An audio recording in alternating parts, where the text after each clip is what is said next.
Patch 1.6 is approaching us, and the engineer is in an interesting spot in the meta right now. He's seen both losing to early game balloon waves in lower tier arenas, and has been performing extremely well in high tier arenas thanks to its bottom path XXXL bloon trap. Many players have failed to use the standard bloon trap properly, often losing to early round balloon waves, or simple things like camos or ceramics, or even misplacing their engineer and having their trap on the wrong side of the track. I've learned a lot in the many games that I've played with the engineer, and in this video I'm going to share with you some of the important concepts that I learned while on the 20-hour grind for the XP to unlock the XXXL bloon trap ability. I'll also be talking about what its weaknesses are, what its strongest abilities are, and how to play past some of its more inconsistent gameplay mechanics, such as balloon trap downtime. The nature of balloon trap causes it to have a small downtime period where balloons can slip right by, right after the trap maxes out and right after you collect the gold. There's a little window where they can sneak past. An aware opponent will be able to scout out this game mechanic and send a really strong balloon wave during that downtime period, often with like ceramics or even camo sometimes if you don't have a camo detection, other than the cleansing foam. There really is no way around this in 1.0.5. But there are some predicted changes coming for 1.0.6 that may smooth out the engineer's gameplay power curve over the course of the game.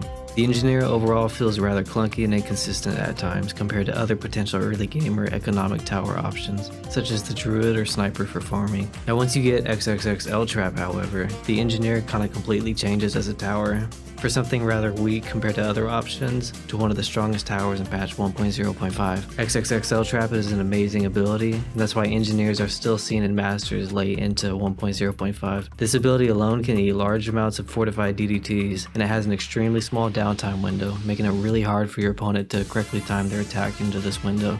Now the counter to XXXL Trap is to send a fortified BAD. The trap can eat DDTs all day, but it can't really eat the highest tier blimp waves. This makes the ability really strong in the mid to late game, especially defending the round 28 rush that takes out a lot of people. However, once the deep late game begins, usually past round 30, XXL Trap begins to fall off compared to other tower options, such as the boomerang, bottom path ice, or top path sniper.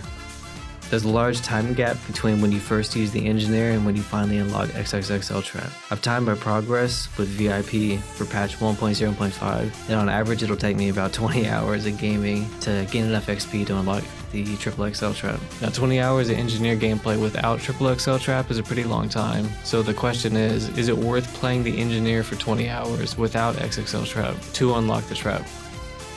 That question will vary depending on your playstyle, on whether or not you enjoy the engineer type of playstyle, or if you prefer other areas of the game. For me, I kind of lean towards no, and I'll probably unlock it passively, just using the engineer as a support tower for other strategies I'm testing for the channel. But other people may really enjoy the playstyle of balloon trap since it locks out your opponent's economy, and so they may want to put that 20 hours in for it. Now, while I was gaining experience for the engineer on my stream, I often used the bottom path, and I experimented with a large amount of strategies that the chat recommended me use, and we found a good few combinations. You can find that on the channel if you want to learn everything I did from the conversation with chat when I was streaming, and there's a couple other VODs with different strategies too. I've tried to segment them so they work a little better or they're easier to view, and I'll try to improve that as time goes on. Now after playing about 20 or so games with the engineer, each averaging about 7 to 8 minutes a game, I finally got a good idea on how to best play the engineer and what its best attack rounds are. The engineer is a strong early game unit and a strong mid to late game unit. It could fall off in effectiveness past round 30, and it needs support from other towers around round 12 to 15.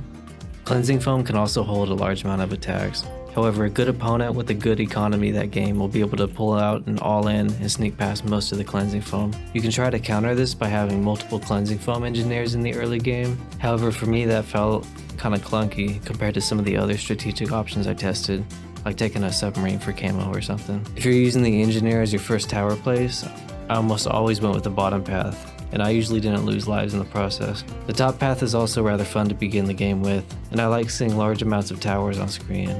Though around round 12, they'll need some support unless you get an early tier 4 top path, which can also be kind of hard. Overclock is also an amazing ability, and it pairs extremely well with the bottom path Super Monkey, especially when buffed with Ocean Open's ability, giving Magic Monkey bonus pierce and range. Engineer plus Super Monkey wins games. Now I have about another 10 hours to put into playing the engineer before I get XXXL Trap, or any of the other tier 5s for it like the top path, Sentries. So you may see some engineer content again on the channel around late patch 1.0.6 or something like that, depending on how long it takes for me to master it.